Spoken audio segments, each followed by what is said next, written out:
Pizana and Co. Welcome to Second-Hand Haunting, where we read ghost stories out of a second-hand book I found in a second-hand shop and try and make sense of them. Fun of them. Sense of them. Fun of them. Sense of them? Fun. Since day one. Alright. Hey, Ollie. Hey, Callum. Hey, Jack. Hi. Thanks for joining us for the Second-Hand Haunting first anniversary show. It feels like a really special show to bring me on for. Like, it kind of feels like there's pressure now. Well, it's a special show because you're here. Oh, that is true. I hadn't thought about it like that. Yes, it is the perfect show for me to join on. Exactly. Thanks for having me. Oh, I'm glad you're here. I'm glad you're finally here. I know, it's been a while.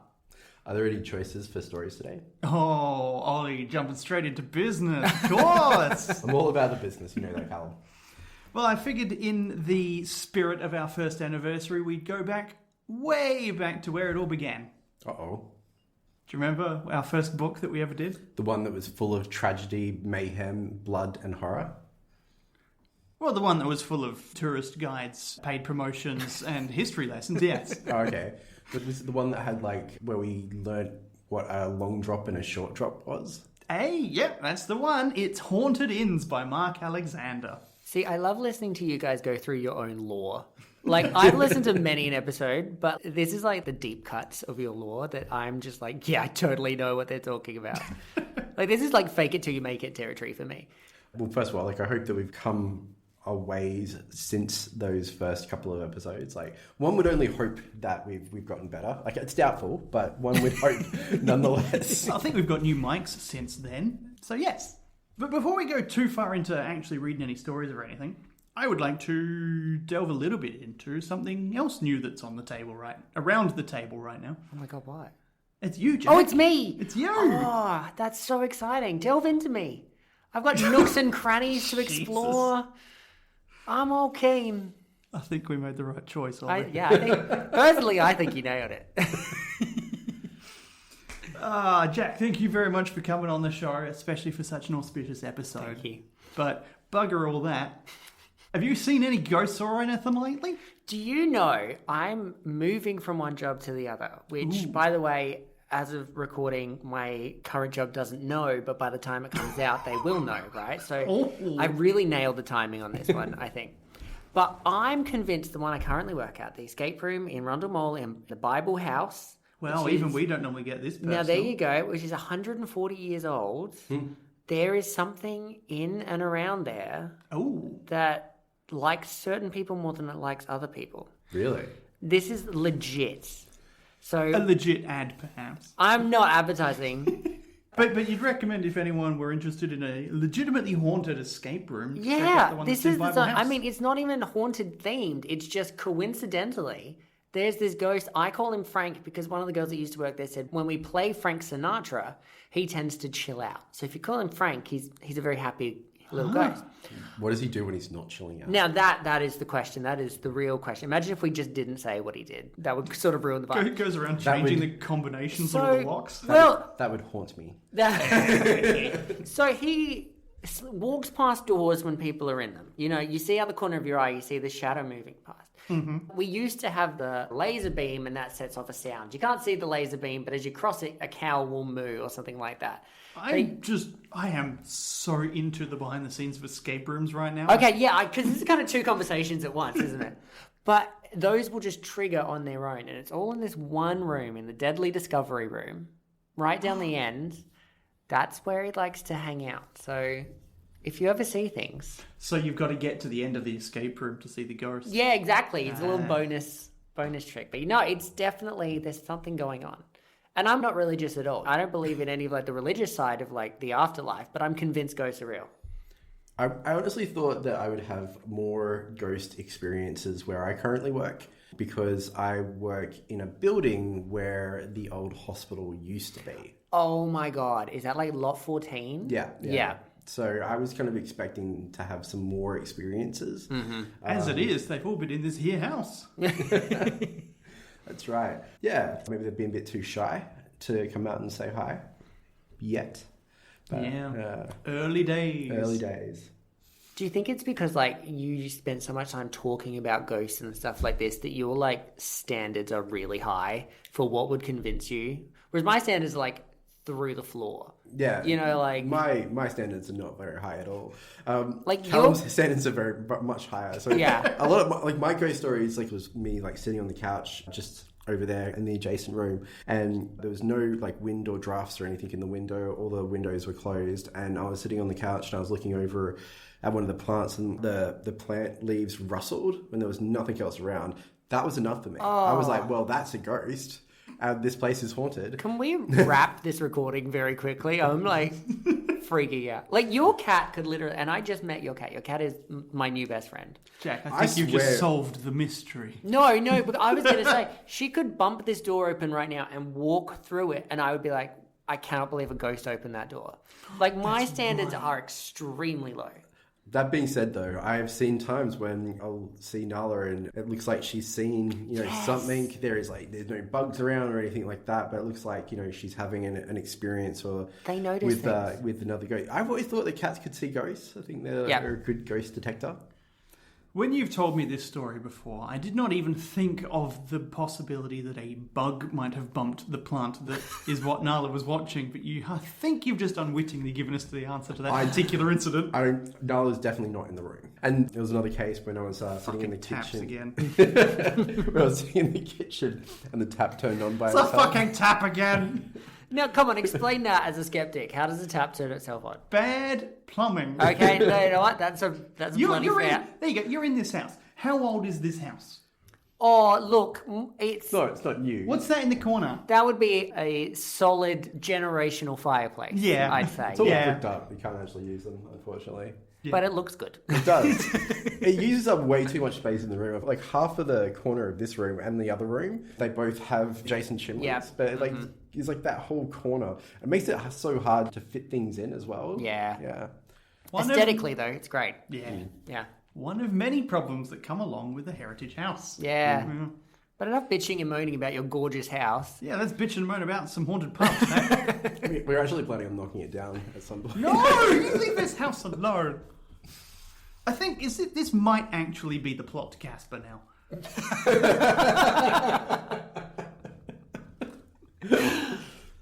Is that a negative? If you're like summoning Casper into your life, is that really a downside? Because Not at all. Hilary Duff was in that movie. Look, Casper was a friendly ghost, but do you remember his 2 or 3 uncles? Yes. Who weren't? No, they weren't very friendly. So you got like a 1 in 4 chance of getting a good ghost. Yeah. Yeah. I can't believe we're doing statistics on this. We must bring science into it. Or laughs. I'm happy with either. At some point, does it really matter what type of ghost is watching you in the house while you do mundane things or when you're in the shower? Look, if it's the ghost of a cat, I don't mind so much. I feel like it's always creepy. Yeah, like a ghost is a ghost is a ghost is a ghost, Yeah. This is my favourite thing that's ever accidentally happened on this show. Would you like to know the name of the story we're doing today? Yes. Oh my god, yes. The Voyeur and The Sun. Oh my god. Yeah. How did you do that? That's next level. Well done. Perfect. Now, the Sun here is the inn that is haunted, and it's haunted by, presumably a voyeur. That would make the name make sense. Yeah. This is a real creepy start here. Yeah. It's going to get worse before it gets better, before it gets so much worse again, guys. Yeah, okay. Foreboding, I love it. If you have visited Holland and enjoyed the small canal-side villages... Oh, totally. Yeah. Have you? No. Oh. I actually have, so yeah. I can... Yeah. I can paint us a word picture? Is that, no, I can only tell you... I was in the red light district of Amsterdam. That might not be what This is kind of... Maybe I'm the voyeur in this instance. Wow, this is like a book about me. I love it already. You will recognise something of the same atmosphere at Saxelby in Lincolnshire. The village, which is only about 4 miles from Lincoln, runs parallel with the Fosdyke, along whose banks in summertime are moored lines of pleasure cruisers. I'm not sure you're allowed to say that word. I pleasure think that's cruisers? Yes, I think that's like an LGBT word. That's our word. What, pleasure cruise? Yep. Or Fosdyke. Just pleasure in general. Just pleasure in general is Hetero? Nah. Our lives Not the same, huh? I thought I could come up with something funny there, and then I just kind of cheated out. Story of my life. Opposite the canal stands the Sun, an inn which was the subject of a most extraordinary haunting at the beginning of the last century. On 3rd November 1805, a certain Thomas Otter got married. Ah. Evidently much against his will. Yeah. On the same day, a casual labourer by the name of John Dunkerley, after enjoying some drinks with his friends in the Sun bar, decided at 6 o'clock to return to his own village, Doddington. That is not a real place. Can we get a Google of whether Doddington is a real place? I've looked it up, it is. Okay, I believe you. This man does his research. I know he does his research. I just didn't know if that extended all the way to Doddington. I was going to say, like, one of us has to. Yeah. I see the absurd combinations of letters that England sometimes uses, and I think, I better double check Yeah. that's pronounced how I think it is. I feel like Doddington is, you can't really mess up the pronunciation too much. No, the next one, on the other hand. Oh, here we go. Yeah. So Doddington was about 5 miles away. As he neared Drisney Nook... I'm really enjoying this story already. On the way to Doddington, he met 3 friends who said as they passed, "You'll have company, John," and told him Tom Otter and his new wife were walking down the lane. They laughed, knowing that Dunkerley had the reputation for being a peeping Tom. Nefarious. Nefarious? That feels like, that's a big You couldn't word. just let it go, could you? Ollie, what have you learnt over the past 12 months? By now, darkness had fallen, and the labourer, whose reputation was well deserved, decided to shadow the newly married couple in the hope of being able to spy upon some amorous activity. This is long before, like, internet porn, right? Long before. etchings at this point. Because as a millennial... yeah, this is cave drawings at this point. This is 1805. Yeah, okay, yeah. No, I knew that, but I just wanted to be like, look how far we've come. I don't want to be like super progressively like, yay, internet porn, but I feel like it would solve a lot of problems in this story. Kind of surprised there isn't more cave drawings porn. Yeah. I think it doesn't make the news. Right, okay. I think the oldest human sculpture Could that be a conspiracy? is porn. What? Like there's a cover-up of pornographic cave paintings? There's got to be a joke here about cave-ins, but I've got nothing. Either way, this is 1805. I'm not even sure they allowed women to play women on stage yet. It was around the time That's when they got put under the collar when they saw a nice ankle. Oh, good ankle. A good ankle today will still do things for you, I reckon. Editor's note, I am reliably informed that women were allowed to play women on stage since about the mid-1600s. The ankles thing, on the other hand, was totally legit. Creeping up behind them, he heard Tom Otter say to his wife, "Sit down, you can rest here."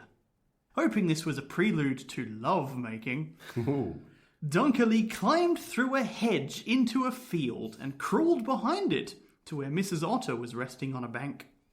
If Dunkerley had expected to witness some passionate display, he was in for a shock. Oh. Tom Otter left his wife, climbed into a hedge within a few paces of the crouching onlooker, and pulled out a stake. Like a wooden stake? Or like a Okay. piece, not a piece, not like a piece of meat. chunk of meat. No. Because that would have radically changed the story. It's still a story about ghosts, not vampires. Yeah, good. Ollie has correctly guessed it is like a fence post that we're Right. talking about here. It's a stake that you like grow a hedge around. Yeah. Yeah, but you just, the way that you said it sounded so incredibly dramatic. I was like, pulling a wooden stake out of the ground seems like a pretty mundane task, if I'm being honest. Well, look, if a newlywed man creeps himself into the bush and starts pulling out something, I thought I should leave a slight dramatic pause for you guys to wonder what that might be. No, it is So appreciated. you were going to say it was his penis, right? Yeah. That's fair. I wasn't going to. I thought one of you might. I did instinctively lean towards penis on that. But then again, it's kind of my thing to instinctively lean towards penis, just whenever I can. So, Welcome to the show. thank you so much. This will be my last appearance. I can feel it already. No, I think you need to be a recurring guest. It's definitely not something that we discourage here at Secondhand Haunting. It is R-rated for many reasons. Yes. Many reasons. This is what happened next, in Dunkerley's own words. Would you like me to give him an accent? I really, really insist on it. Oh, fuck. Where's he from? Is this England? Good point. I don't quite know. Where's Saxelby? He's not from Holland. He's from Lincolnshire. Yeah, well, that would be England then. I don't know what that accent sounds like. Well, what so if I'm going you with like? What if no. we give you a really wide berth on this one, and you can do whatever accent feels right? Like if you want to go full Jamaican, Yorkshire it is. Okay. Hang on. That was a lot narrower than I was suggesting. I don't know if I don't. Like Mr. Dunkerley Would could there be have Portuguese for all we know. There probably would not have been Jamaican people in England in 1805. There might have been Portuguese people. Do you know what? I don't think I can do an accent. Your history. We know you can't. Sorry. No, it's Sorry. fine. It's fine. Just fair warning that the attempt from last episode stays in. It's not something that I've been good at. Yeah, we all have our stuff. Accents is not mine. Can you do accents, Jack? Look, not in a way that is probably broadcastable, but I'm absolutely willing to scrap Jamaican from the list, if that helps. Cool. Danish is probably acceptable. Danish? Is that on your mind? Do you speak Danish? Because apparently Saxelby looks a little like Holland. Well, there you go. 2 different countries, though. Yes. I'm aware. Where are you, Saxelby? Oh, you're there. Oh. Where is it? Okay. If you're drawing a line from west to east across England, from Liverpool to Manchester to Sheffield, you'd hit Saxelby next. Right, as in beyond Sheffield, going east. Yes. Yes. So right around Grimsby. So it's an actual place. I just thought it was a movie. I think that means he's got a Hugh Grant accent. Okay. Yeah. Okay, I was way off base with the whole Hugh Grant thing, but look, just go with it. I did. The real accent for Saxelby would be unintelligible. Got anything to see you do a Hugh Grant accent. Oh no. The moon shined on his face at the time, and his eyes frightened me. There was such a fiery look in them, like a cat's eyes in the dark, and I heard him say to himself, oh God, so now Dunkerley's doing Tom Otter's accent. Oh, it's like accent inception. Fuck. That will finish my bloody wedding. Oh. Then he climbed down to where he was sitting with her head hanging down, and he swung the hedge stake with both hands and hit her a clout on the head. She gave one scream and called on God for mercy, then tumbled over with her head on the ground. He hit her again as she lay on the grass. At that time, the knock sounded as though he had hit a turnip. A turnip? I know she died, but that's a funny description. It's inherently a comedic way to go. There is no serious way to say the word turnip. No, There's not. It just made me think of Monty Python, but I can't nail down why. This it's Turnip and spam. the Holy Grail. It feels like a Holy Grail reference, right? It's got to be there somewhere. Yeah, Does a bit. yeah. I saw her arms and legs all a quiver like. A quiver like? That's Oh, this guy might be a little less highbrow than I thought. I saw her arms and legs all a quiver like for a while, and then she was still as a cobblestone. I think I went off in a faint. When I came round again, the hedge stake he had murdered her with lay close beside me. I took it up, and my hand was covered with red. that's such a bad decision. It's 1805. No, I know, but like even in 1805, that's a bad decision. Yeah. I fully agree. He's now got blood on his hands. Yeah, literally. It's not even like a turn of phrase anymore. I took it up, and my hand was covered with red, and my smock sleeve dabbled with it. Then I thought if they found me in that state, they'd take me for the murderer and hang me. So for days I wandered about. I don't know how long, working on roads and getting a job as how I could. I came back to Doddington on the 20th of March. So, sorry, he had blood on his hands and then he just like bunked off and started working somewhere? Yep. Right, okay. For November, December, January, February, March. 5 months. Wow. He decided I'm just going to wander around and work as a hobo. Do you know what? You know, I think there was more opportunities for people just to like work as hobos back then. Yeah, it was a simpler time. A simpler time, yeah. Simpler time. I think I feel like, you know, if I decided just to like randomly walk off into the wild, I'd be fucked. Yeah. You can't just like walk past a farm and be like, hey, can I just come give you a hand and get paid in cash? Maybe you can. No, you know what? I'm pretty sure if you walk up to a farm in South Australia and say, hey, can I work on you and get cash? Then you'll definitely get a job. Yeah, that's two different jobs we're now talking about. Oldest job in history right now. Yep. Soon after the murder, the body of Mrs. Otter was found. Her husband was arrested at the Sun Inn when an alert constable noticed a dried blood stain on his clothes. Also, his wife was dead. Yeah. I think they already knew that. So, you know...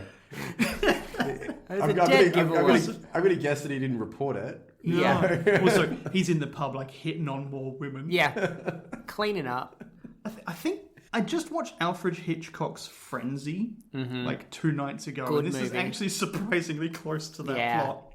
Here, too... I feel like you should have gone further. Maybe overseas, you know, or something. Right, okay. Yeah, the pub is probably not the first stop for you. Like, No. move transcontinentally and then go to a pub, maybe, is the correct order. Yeah, I think so. Yeah. It's like, I think they're going to think it's me, so I'm going to go do some random jobs in other places and then waddle back. Is that what happened? No. Okay. No, so we time skipped back. No, you're getting two people confused here. Oh, okay. Dunkerley, the witness, He's gone thinks off he's hoboing. going to get nabbed for the murder. And he's like, I'm just going to bugger off and just kind of disappear into the hobo crowd for a He's bit. off in South Australia at a farm doing the world's first job. Right. If you remember. Yep. Yeah, of course. Yeah. Meanwhile, murderer Tom Otter has decided, I'm just going to go back to the local pub. Okay. Covered in blood without my wife. Hasn't washed his clothes. No. And I can finally hit on some new people. Yeah. God, that marriage had been holding him down for a long time at this point. A whole afternoon. Oh, yeah, good 20 minutes. I bet you it's going to be like one of those situations where like he thought the marriage was the thing that was like holding him back from interest from other women. And then he kills his wife and then he realizes, no, it's actually him. Yeah. I think you're both giving Tom Otter way too much credit in the or- brains department here. I feel like the story is like wrapped already. Like, where can we possibly go? We actually haven't discussed a ghost yet. Yeah. I think you're both going to love how ghosts end up in this story. I'm so excited. It goes many places, just not overseas as it probably should. Yeah. Here, too, the body of the unfortunate bride was brought in for the inquest. So, Tom Otter's drinking in the pub, and also the body of his wife is dragged into the pub. Into the same... Yes. That will do wonders for business. It was a simpler time. Yeah. Yeah. I know it's been a while since we've talked about Haunted Inns by Marc Alexander, but if there's one thing we've gleaned, it's that for a long time there, pubs were just the community centre. Yeah. It's just where people went, there were rooms available, everything happened. Like, trials happened in pubs. Yep. Executions happened in pubs. Executions in pubs. Rumpy Pumpy happens in pubs. Well, that happens today. And occasionally, people drink in them. Yeah. As it was carried in, blood dripped onto the threshold. When the servants were told to clean it up, they surreptitiously refused, stating they would rather leave their jobs than touch the blood of a murder victim. That's fair. Yeah, I don't blame them. I agree. Yeah, you sign up to work in a pub to clean up beer, Yep. vomit, The odd vomit. Yeah. the occasional urine, not blood. No blood. That is a step too far. I have seen, like, as a bartender, I have seen blood splashed onto a bar. I think blood, is But yeah, I mean, not maybe not a dead person's blood. That's the thing. There's a distinction between Maybe. someone whacked their head on the bar and is bleeding, and Yeah. a corpse got brought in from down the street. Sure. I think there's a line in there somewhere. I was bartending at a wedding where I was casually bartending at the time, and I'm not sure if it was the groomsmen and maybe the brother of the bride got into it, and one of them opened up the other person's face. I can't remember which one. Jesus Christ. At a wedding. At a wedding, yeah. Are they just the most fun you can have? 4 months later, the stains were still to be seen. On the bar floor. Yep. Oh. So they really did not clean that up. Yeah. On 20th of March, Thomas Otter was executed in Lincoln. After which, his body was taken down so it could be hung in irons from a gibbet at Drisney Nook, as the usual warning to other violent persons. Sometimes I forget how much of a perfectionist I am with some stuff. Maybe not everything, but especially with computer stuff. So my desktop is always clean of icons. I can't stand having an icon on my desktop. Actually, one of the reasons why I don't like using Windows is because I can't get rid of that recycling icon. Oh, you mean every icon? Yeah, no, you just I hate it. Don't want to No, know. I just want it completely blank. It's gone from totally reasonable to mental now, Yeah, right? I can't. We move quite quickly up that scale. Yeah. One icon is that threshold. Yeah. Yeah. And with my work email, I have to have all of the messages have to be read all the time. And it's funny that in my mind, I think that this is normal behavior. Right. And then someone shares their screen with me and I see what for me feels like mayhem and it's triggering. Their recycle bin is just still there in the corner and he just loses it, absolutely loses it. Yeah. How dare they? Yeah. It's full. I have to empty it as well. But You do know that whether there's one file or 1,000, it looks full, right? So That's a whole different the whole conversation. challenge, really. But the thing is, though, that surely the owner, even if they couldn't get someone to clean it up, they would do it. I'd be out there with salt scrubbing away. There's no way I would leave a blood stain on my bar floor. Okay, if we want to really drill into this, the blood was not dripped upon the flagstones of the bar, it was dripped upon the threshold. So that's the wooden door frame. And sanding, varnishing, whatever. If you do leave blood on wood for at least a little while, that's a bitch to get out. Yeah. How do you Sandpaper, know? varnish, I tell you. How do you know that as a fact? I'm a homeowner. Okay. Have you been And a bleeding a lot? murderer. Yeah, I was going to say. Look, I'm not going to dig. If you don't want to dig, that's fine. We won't dig into that. I just want ASIO to be on alert. But if you ever do need to bury a body, I will dig for you. Again, ASIO paging ASIO and the feds. If you are listening, I forget that this goes through an edit first, so you may just get away with this. As I've said before, my wife is a criminal defense lawyer, so at least I know I've got something in the bag, Speaking of edits, would we like to take a break?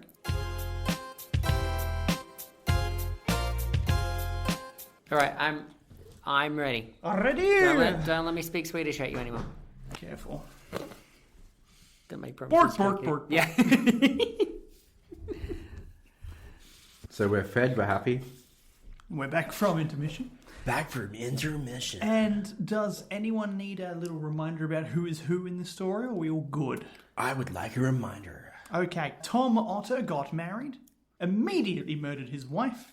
Meanwhile... So he immediately murdered her after they got married? Yeah, that afternoon. like in the same day. It's Oh, crazy. God. I've not been paying attention. We've done at a all. double time jump. So it happens on the same day, and then what's his name goes hoboing for 5 months. Correct. So And John... then comes back the day of his execution. Hey, If I'm you not- have been paying attention. Yeah. So John Dunkerley, the Peeping Tom, hides in a bush hoping to see Tom Otter and Mrs. Otter, because she doesn't get a name.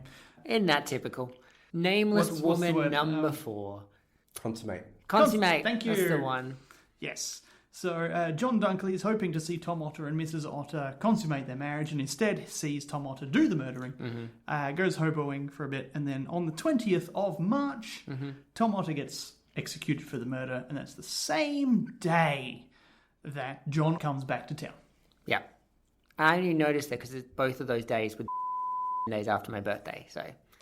Giving away a lot of information with which people could, like, steal my identity. You've got my birthday. You've got where I work. It's all really not going well for me at this moment. It used to be stalk you, now it's steal your identity. Yeah. All right. Okay. Back to the story, where maybe some ghosts might show up at some point. Odd things began to happen when the body was transported to where the demonstration gallows and its grisly equipment had been made ready 6 days after the execution. Very 1800s. Yeah. Yeah. A moment after the wagon bearing the decomposing body had rumbled across Saxelby Bridge, the structure broke and dropped 20 spectators into the water. Oh no. When the corpse had been riveted into its irons and was being hauled into position, the crossbar broke and the body, irons and all, fell sickeningly upon the team of men hauling the rope. That's so gross. If you have one mishap in an execution, Yeah. it's bad. 2, it's a curse. 2 is a curse, I was going to say. Among them was the Peeping Tom, John Dunkerley. I feel like he's over-involving himself in this. Like, I would, like, wash my hands clean and then just take off. Yeah, he's come back and he's like, well... And I mean, I like, mean, he didn't literally do it. wash my hands Like, I don't clean. know. Yeah, I mean, like, he didn't actually do the crime. No, Yeah. no, correct. He just saw Tom Otter commit the crime. Yeah. And then later on, I guess during his months of hoboing, he picked up some carpentry skills. And he's like, sure, I'll Yeah. come back to town and help build a gallows or hoist a There's probably body. not too much happening in town as well, so you probably have, like, only so much you can do in one town. Gallows was a Nothing. growing industry Yeah. at the time. Nothing was happening back Yeah. then. Why do you think there were crowds for an execution? Yeah. A big enough crowd to absolutely collapse a An entire spectator bridge. stand? Yeah. The stand? There was a spectator stand Yeah. for an execution. I feel like it was a different time for humanity and what we considered to be humane. Had they invented sport at this point? Yeah, yeah. Yeah. It was No. probably We are inhumane not. as well. We're not going to get into soccer No, or the sorry. sport that Sorry. became soccer. That was last fortnight. Fuck, Well, actually, no. no, I went googling that, and you're right. There was a sport before soccer. Oh, what was it called? I don't care. You Googled it, Jesus. The beam was repaired, and as the body was once more hauled up, Dunkerley remarked, "Well, he won't come down anymore." At this, the corpse of Tom Otter did come down, crashing heavily onto Dunkerley.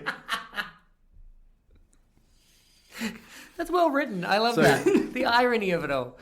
Just to take a second and say, I go back to what I was saying before. Every single story that came out of this book was always incredibly gruesome. Yes. I will say there's one story that I keep tossing up whether we do or not. It's mostly just like a witch trial. Awesome. And then people went to go burn the witch, and her heart explodes out of her chest and like hits the wall across the square. And then, Spoilers. like the mark of that is still there today, and that wall is the haunted wall. I feel like you Shocker. basically just told it. So, Exactly. like, That's the only problem. The yeah. end. Yeah, the end. I swear we used to have a couple of those stories as well. Like, it was just, Yeah. this gruesome thing happened, the end. Yeah. This is why I did go back and read the entire book of Haunted Inns by Marc Alexander, because there is gold in there. Yeah. And then there's a cold breeze when you walk past this room. Yeah. Yeah, that is most of this book. You are absolutely correct. But not this one. Not this one. Meanwhile, the landlord of the Sun had acquired the fatal hedge stake and exhibited it in the bar of his inn in order to attract custom. In those days, when the country population had little to entertain them, the sight of the morbid relic in the bar was enough to put the yokels into great good humour. Yep. Yokel is the right word for that, I think. You're not going to find a more fitting word than yokel. I didn't know that yokel referred to people before Southern America. Yeah, I knew you were going to say. Like, I guess this is 1805, so... Like pre-Cletus, the slack-jawed yokel. I think you're in a whole different, like, And that's where I learned the word yokel. So, Yuck. yeah. On the anniversary of the murder, it was found that the steak had vanished. I mean, it's not great for audio. I did just very silently gasp. If I'd been it louder, it would have been more like prominent. That would be better. Use that one. That's the good one. Jack, you sounded shocked. Ollie, you sounded aroused. Yeah. Who do you think stole it? Ooh. Blood twist. That's the fun. I know, and you guys are going to find out as the rest of this story goes. Tell you what, at this point, do you have any guesses? Yeah. Yeah? Yeah. Who? What? I just wanted to sound smart. I haven't got any guesses. Okay. Yeah. I got nothing. All right then, moving on. Yeah, we're both on the same page. I'm not sure if this classifies as a guess, but I'm guessing that the ghost would be the... Are we going to say widow? I mean, she wasn't married for long. Yeah. All right, so Ollie's going with the ghost of Mrs. Otter, which is a fair guess because we haven't had any actual ghosts happening yet. She could be a widow if her husband killed her. I feel for every murder victim.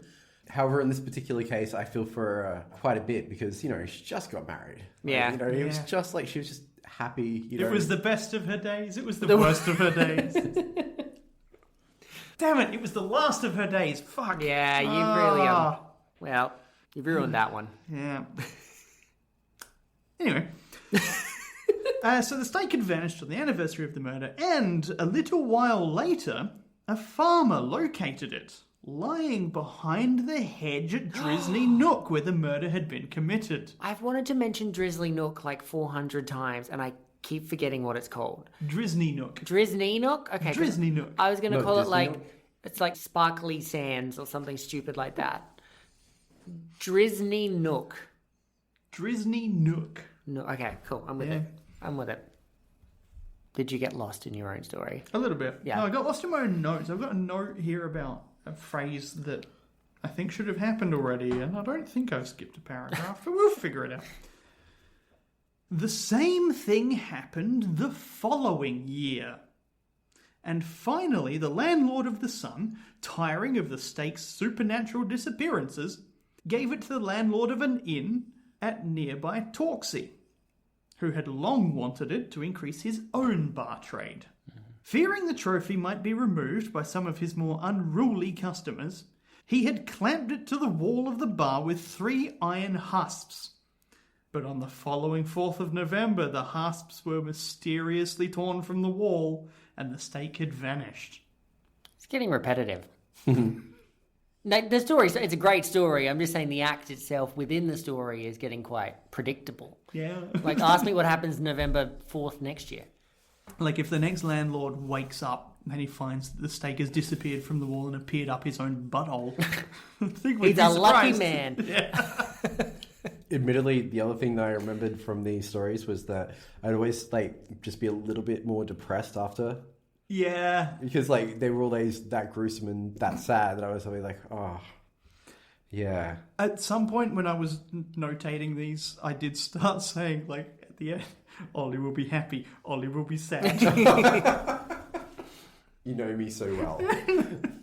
Good haunting, but downer. Yeah.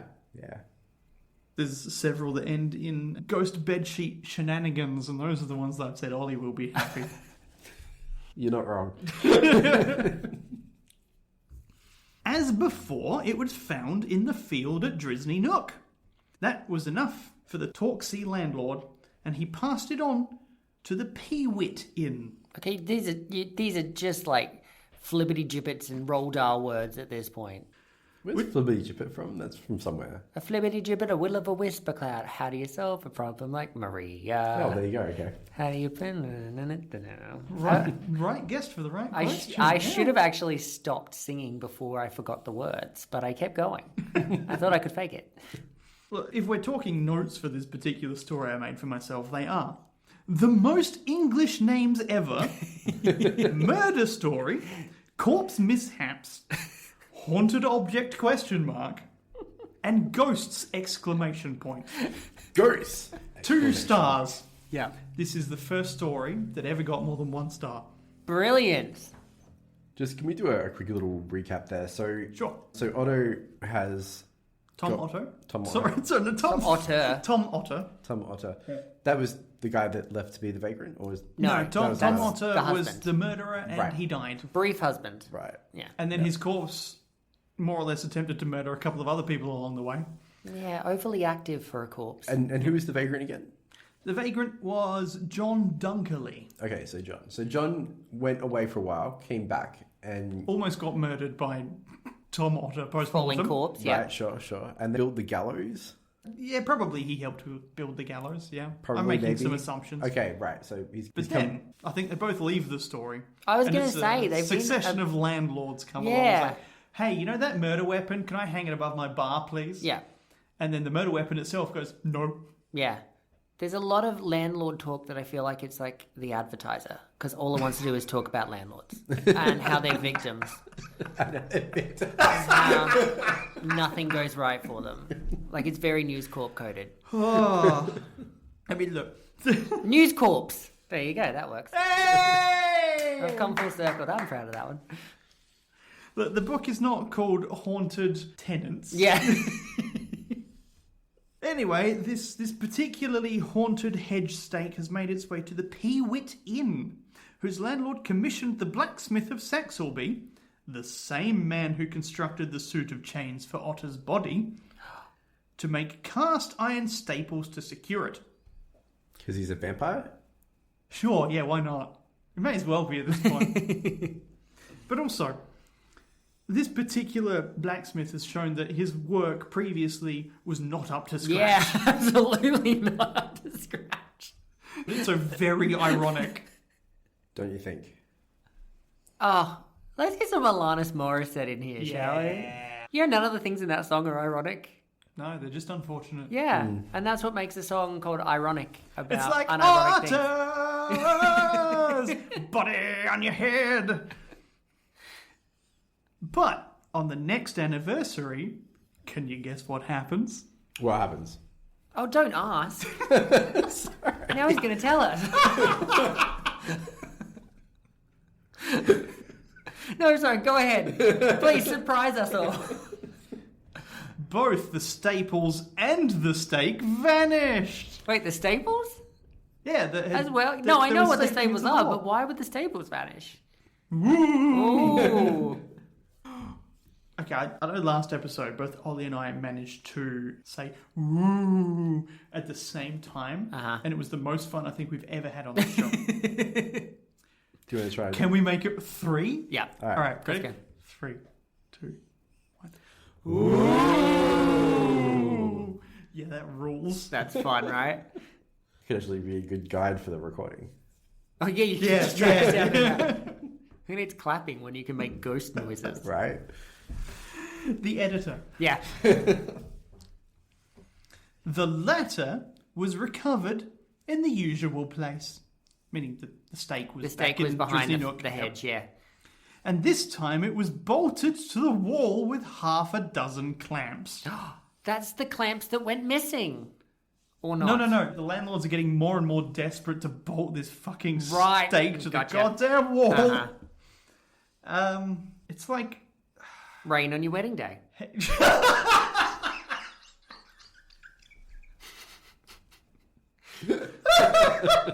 I didn't introduce Alanis to this, but I will be using it as a reference point from now on. That was perfect. I'm very quick with a 90s pop song reference. I need a moment. I was going to say... Before you were so rudely interrupted. Hilariously interrupted. Has anyone played The Secret of Monkey Island? Yes. No, what's that? Oh, Yes, but not for so long. Do you Is that remember... a song? No, it's a game. What's happening? Yeah. It's a game. Yes, it is a game. Do you remember when you're on Monkey Island and the cannibals keep capturing Yes, Guybrush? 100%. And they keep leaving him in the jail cell with the tools of his own escape. Yeah. And he keeps getting out. But if you go back around to the front of the jail, every time the locks on the door just get bigger and bigger and bigger and bigger until it's like a high-tech vault. Yeah. I've never felt more left out. What is this game? You've Secret never of Monkey Island, Yeah, you've my got to man. get it. Classic. Absolute classic. But no, so they're stapling it down more and more. Yes. So they've got not just 2 staples now, it's half a dozen clamps. Why did they think that will change anything? I mean, this is pure speculation. Because I think 364 days of the year, they get a haunted stake on their wall to drive the customers in. Yes, that's true. I think with each disappearance, it probably drums up more customers, right? Yeah. Is that why he left the bloodstains on the door? Ooh.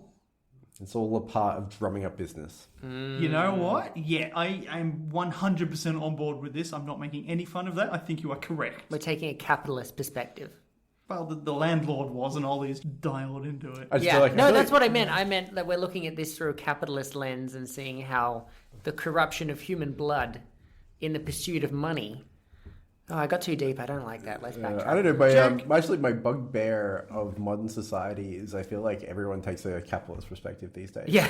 We're living in a time where everything seems to be like massively capitalist driven. So for better or for worse, I suppose, but still, it's not great. So this book is from 1973 and is very clearly... It was written by Karl Marx. Written by Marc Alexander. Uh-huh. And is very clearly just full of advertisements for local pubs around here who have made up some absolute guff in order to get customers into their pubs. Honest to God, I've never heard one of these stories and thought to myself, let's go visit an inn. Let's get in there. No? Never. On the basis of these, I went to an inn. Oh my God. Not one of the ones in this book. So. I've thought about the hangings and felt like visibly, I felt ill, but I've never felt like going to. You didn't stop past Drisney Drongo. No, I was further north than Drisney Nook. That's the one. That's what I said. Yeah. Getting back to that lore, I think there was this one story where it was like a couple of kids that were playing with like a gallows, and one of the kids put the noose around the other kid's neck as like a joke, and then they left him to hang for a little bit before they eventually lifted him off. And I was like, what a fun joke. Yeah. Yes, I think that is... Hang on, it's the Caxton Gibbet. Again. Episode 2. Good memory, Ollie. Well, I mean, I feel like I'm happy-go-lucky now, but I feel like I had a very Edgar Allan Poe mood at the time. The first couple episodes were a slightly different mood to what we've settled on now. I'm really ruining the vibe. The change of door. Again, my cultural touch point for that is The Simpsons, and always will be The Simpsons. I think one of my favorite things is when we have a show. Always enjoy Callum's company, but I always love it when we do shows with more people because I feel like it's a vibe. It's a party vibe. It's a party podcast vibe. This is such a good vibe right now. Like, I'm vibe to the max. My Thursdays is my favourite evening. I'm feeling like we could. Sorry, Amber. I'm feeling like we could go and like steal a steak, a blood-covered steak, and just. Finish that sentence. I don't know what we do with it. Just throw it around. Yeah. Like, what do you do on November 4th, gentlemen? What's November 4th? The date keeps going missing. A couple of weeks ago. But was it Halloween? No. It's the anniversary of the murder and the stake. That's when it keeps disappearing. Oh, of course, yep. For instance, the next November, a party of villagers planned to stay the night at the inn. Finally! This is what I was going to ask. And keep watch. With some misgivings, they sat in the darkened bar, but, no doubt having over-fortified themselves with brandy, dropped off to sleep. I love that was a phrase, fortified yourself. Yeah. You know, with fortified wine. Yeah. Well, it makes it sound like you strengthened yourself, and in fact you probably weakened yourself. Yes, absolutely. Yeah, I mean, fortified wine is wine that's been strengthened with spirits, right? Yes. Is that what it is? It is. I never knew. Usually brandy in there. Oh. But you can use other spirits. But isn't brandy derived from grapes anyway? It is. I don't know what my point was. I mean, join the rest of us. It's all grapes. Yeah.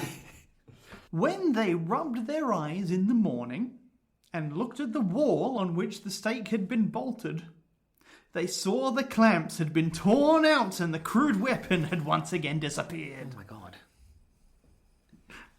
I swear, it changes up soon. Are you sure? Because Yes. we're 6 years in. We are 6 years in and all of the characters have left. Except the drunk, fortified wine guys on the ground. Yeah. Yeah. The real heroes. The real... The real characters. Yeah. The backbone of the economy. The mysterious activities of the head stake had now become too much for everybody, and, in order to calm the locals, the Bishop of Lincoln ordered it removed from the inn and burned under the walls of the Lincoln Cathedral. This is about 6 years too late for this. Like, I would do this straight away. The wheels of justice turn slow, don't they? As far as the public were concerned, this was the end of the puzzling affair. But, during his last illness, John Dunkerley revealed a secret to a visiting clergyman, which explained how the stake came to be found so regularly at Drisney Nook. The parson passed the account on to a well-known Victorian author who recorded the words for posterity. Your voice is holding up very well. Yeah. I mean, this is where I go back into the voice of John Dunkerley again, which Can is you remember it? the terrible Hugh Grant impression. Yeah. Mm-hmm. And it's the entire rest of the story is from his perspective. Right. Or I say, no, fuck that, because it turns out he relayed that to a Victorian author who wrote it down, thereby erasing any accent. Do it that way. Thank you. Save yourself. And both of us. It was the very night of the murder, exactly a 12-month afterwards, that I felt dolly-like. There's the phrase that I'd written myself a note about. Okay, Dolly-like. thank God. So, Is that when you doll yourself up? it's D-O-L-E, dolly-like. D-O-L-E, doll. Dolly-like. Now, I looked this one up. Uh-huh.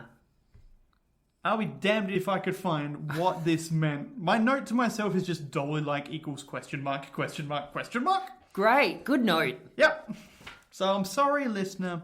That is an expression that did not make it through to current day in any intelligible way.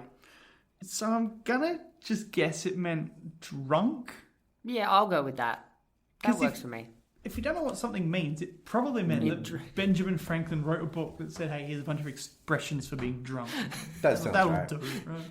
There's definitely a lot of expressions of being drunk. So I went to bed about dusk hours. And what I'm trying to tell you is as true as I am a dying man. The expiring voyeur confessed. I couldn't sleep. And while I was like that, all of a sudden, Tom Otter stood in front of me in his chains Ooh.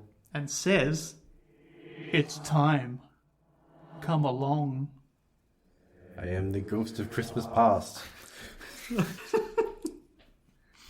I'm merely less than 2 months out every year. And I had to go with him. Why? And he says, "Fetch it. Make haste." And I broke into the Sun at Saxilby and fetched the hedge stake that he had murdered her with from off the nail where it was hanging up. And when I got outside the door, they were both waiting for me. And we all three went over Saxilby Bridge together.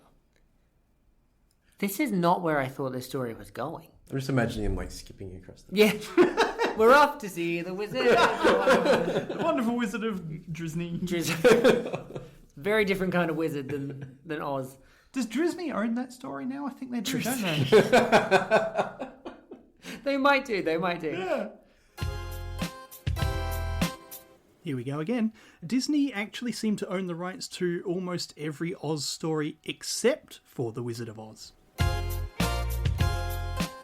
I have been trying to resist making Disney comparisons all night, so I'm glad you took the swing. Tom Otter is very wicked. Okay, that one's universal, except the stage play is... who cares? I'm going to go see that in the next few days. I'm so excited. No, don't. Oh, I'm not going to go see it anymore. That's changed my mind completely. No, I'm sorry. Don't listen to me. I'm terrible. If you would like to go now see a thing, please go see the I'm thing. literally been listening to you for like a while now, so I can leave mid-story Oh, we're almost there. Come Okay, on. well, I'll stay. I will say that we are a Disney fan household. Yeah, who isn't? Which is... Ollie speaks for himself and his wife, not me. That's true. Not That's a Disney fan? Silence. And I'm not sure if you would have, pieced together the very cleverly disguised name of my cat. Do you know what's so funny? As soon as Callum was like, this is Nala, I was like, oh, the Lion King. What? What? Did you not know that? Or is that... No. Did you I seriously can't not tell. know that? Yeah, Of course I can't knew tell- that. Come yeah, on. okay. Give me some credit. That was well acted though. That was well done. It's called acting, dear boy. Yeah, good. I pretend not to be able to do it. One of the phrases that I've started using with my wife recently is like, that's very Aladdin. Yeah. Do you get the reference? That's very fake. No, it's a whole new world. That's very a whole new world. Yeah. Oh, it's like she's getting like a new job, and I'm like, oh, yeah, that's very Aladdin. Ah. Because okay. it is a whole new world. Okay, I'll pay that. Yeah, okay. I dig that. I don't think he does dig that. Do you dig that? Were you sincere? I'm trying to figure out a way to work Street Rat into the resulting conversation. Hey, if you can Riff do raff. it. No, that's Rocky Horror. Well, Are we just listing movies now? no, well, that was the was that The Thing. the thing the guy that got made, or What? wasn't that the name of the, was that, no? What was your reference? I'm going to need a noun in this sentence, Ollie. I got none. I thought it was a reference. I'm trying to remember like the guy that he created. I thought maybe it was a reference to that, or was it something else? Meatloaf. No, hang on. No, the guy he created in Rocky Horror. yeah. Shit. Yeah, what was the monster called? Frankenfurter. No, that was the Doctor. I know, I just like I saying think it. so. I don't like saying, no, that's the Doctor.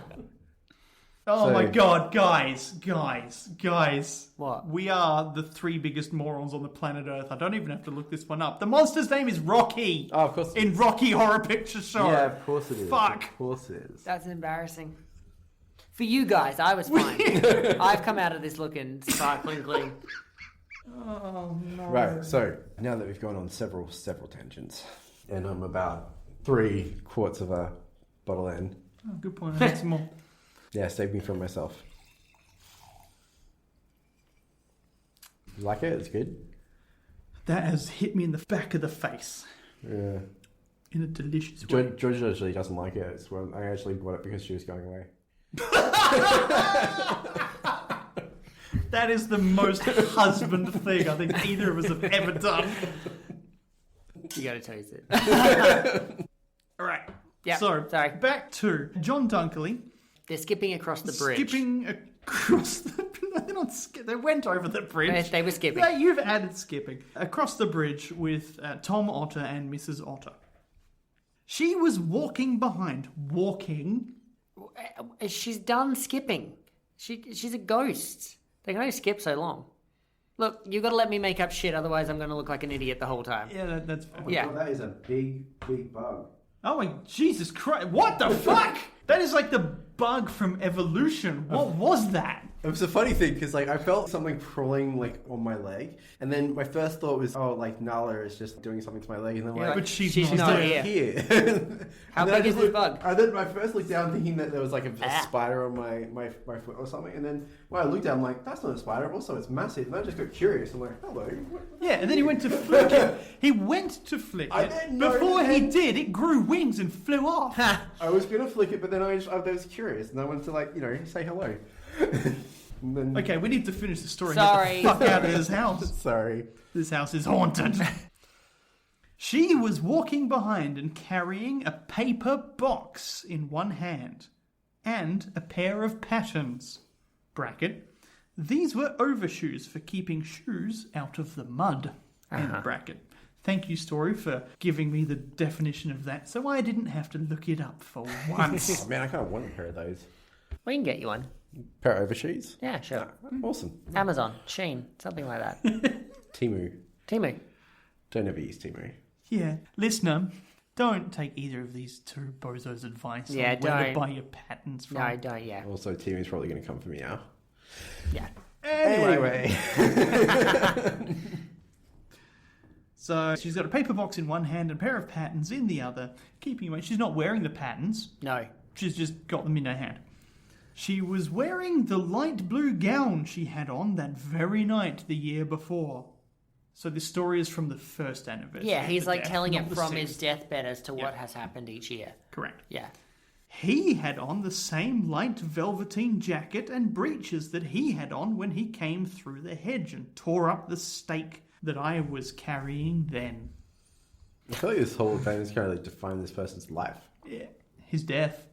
Yeah. But It was a kind of mist we seemed to be walking in. We turned down Drisney Nook Lane and reached the same spot we reached before.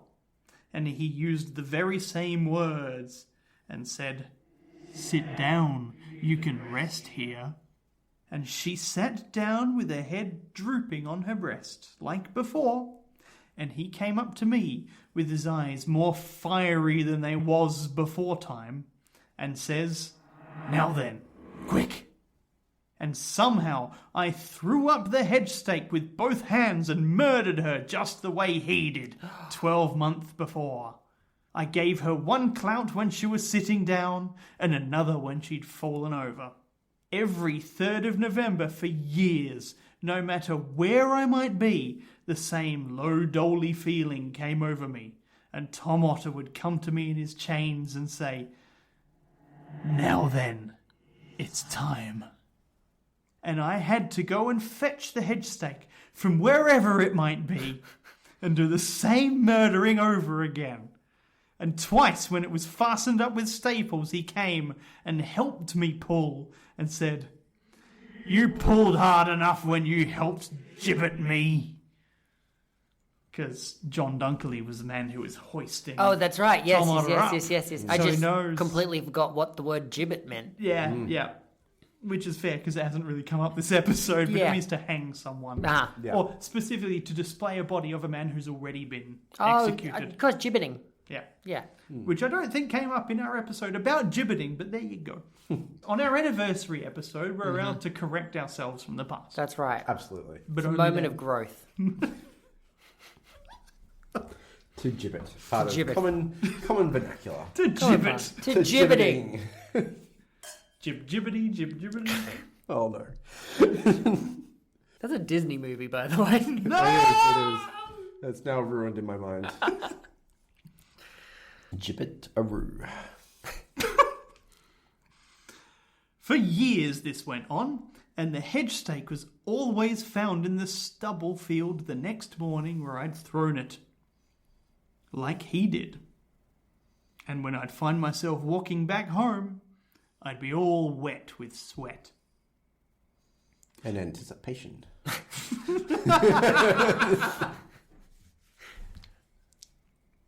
I had no peace until the stake was burnt in the Minster yard.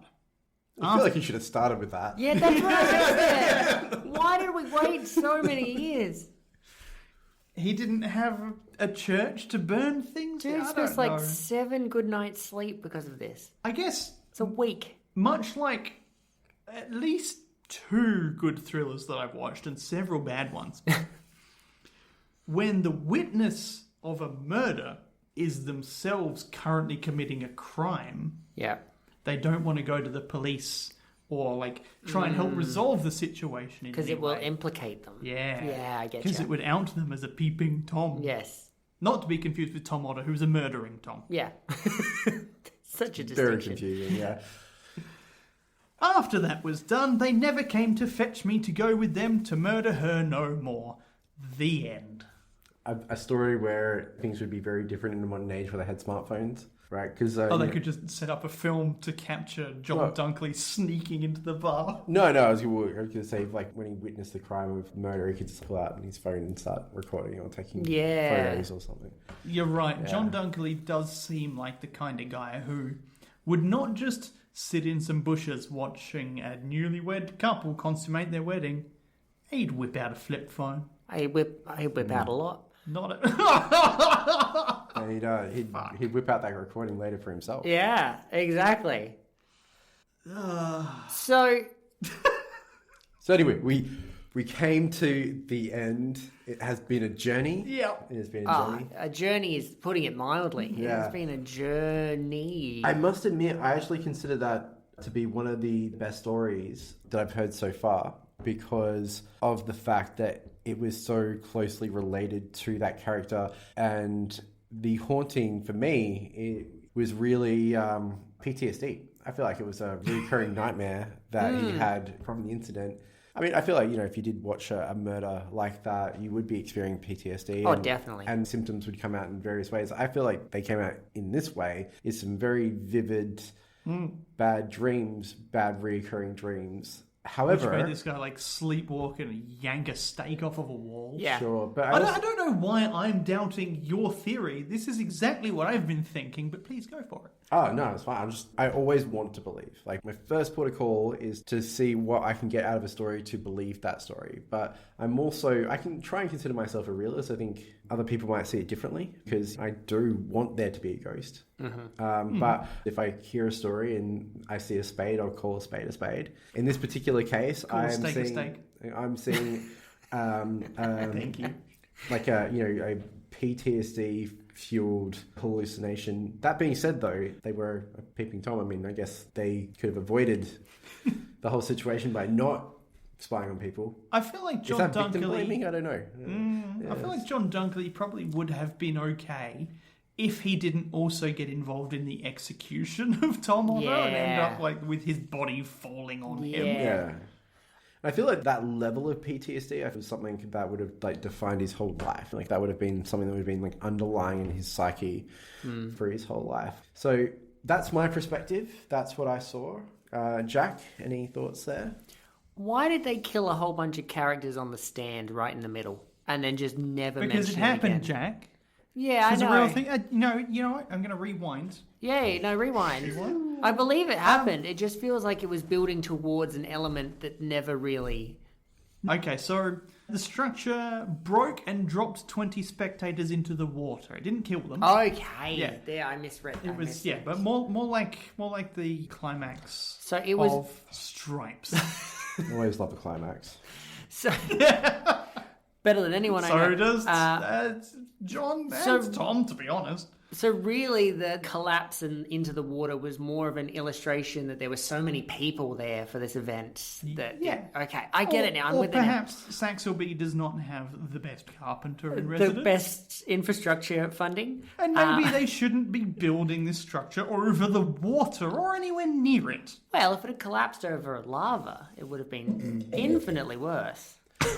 I do feel like, at the time, Hang on. Do you think that 1800s UK is Mordor? Look, I'm not saying it's not Mordor.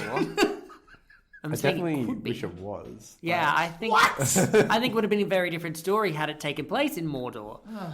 I think it would have been exactly the goddamn same. I think it might actually. Mordor. See, I totally agree. I think he's just having PTSD dreams, but he is getting up and stealing this thing. Do you ever watch Lord of the Rings and then you imagine that's what things were really like, but human civilization has just forgotten it? That's just the old ways of our great grandparents. Yeah, well, great grandparents. No, great grandparents. I'm repeating myself. Great grandparents is right. It's a reimagining of what Tolkien himself experienced in the theatre of war. Oh, is that what it's about? Yeah. All the sorcerers eventually died and all the elves buggered off. So then, so now they just fucked off. That's what they did. Yeah, exactly. And so we've still got all these old stories, but it happened. Why? Sorry to leave Mordor temporarily. Why? Please do. Why did the ghost want him to keep killing his wife? Or is it just an expression of his feelings of guilt? That he didn't prevent it, so he may as well have done it himself. You know what? I love that. You have thought more about this than I did when I was first reading this. That's what I kind of feel like it is. Well, I mean there's going to be some guilt for running away, right? Yeah, your hands are just as bloody as anyone else's in this. Yeah, surviving. Look, the law caught the correct person anyway. Yes. So, I mean, how much guilt really is there? I don't know. But Yes. There's always survivors. Yes, guilt. John Dunkley could absolutely have stopped Tom Otter from bludgeoning his new wife to death with a fence post. Yes, he was too busy JD Vancing. Jorking the penis. Jesus Christ. You can cut that one. God, imagine if he was. I'm not going to. Imagine if You he know was like... what? I'm going to call it right now. Imagine if he was like... particular political reference is not going to be anywhere near Problematic. inaccurate. Yeah. But For imagine... the duration of this podcast, Yeah. they're being hosted online in perpetuity. But imagine how like traumatic it would be if he was joking it and then she got murdered. Like, right? Like he was like pre-prepping. He was like getting himself ready and then Setting his own Yeah, mood. given- setting his own mood. And then as he like was getting in the mood for himself, she just got murdered in front of him. Like that would be traumatic. Yeah. That man's never having sex again. Oh, yeah. Look, that did not make it into John Dunkley's own telling of what happened. But I feel like it's entirely reasonable to assume I also feel it's thought so. pants implied. were already... It took me a little while to get Around there, but I ankles. got there. I got Yeah, there. I think I feel that it's an implied fact. Yeah. Right? Yeah. Yeah. Like, just on the facts that we have, you can take the next step that he was JD Vancing himself. JD Fancy. That's new. It's new for me anyway. You don't spend enough time on Twitter. Fucking account? Yeah. If he'd been doing that, he wouldn't have been involved in this murder whatsoever. Oh my god. Yeah. If there was porn websites, that's another part of modern technology, right? Yeah, He's been at home. Yeah, he's just really a victim of his own time. Yeah. I Well, it's really- probably not the same as like real life, right? Yeah. I really hope that he finished as prematurely as this podcast will right goddamn now, you dirty boys. So tune in next time for a second glorious, depraved year of second-hand haunting. I got to jump in on that one. I like Evidently, we got too caught up in smut at the end there to give Jack space to plug his own shows, and he was too humble to turn the microphones back on, so I'm going to do it for him. You can find Jack on both Camp Eurovision and Mates in Space. Give him a listen.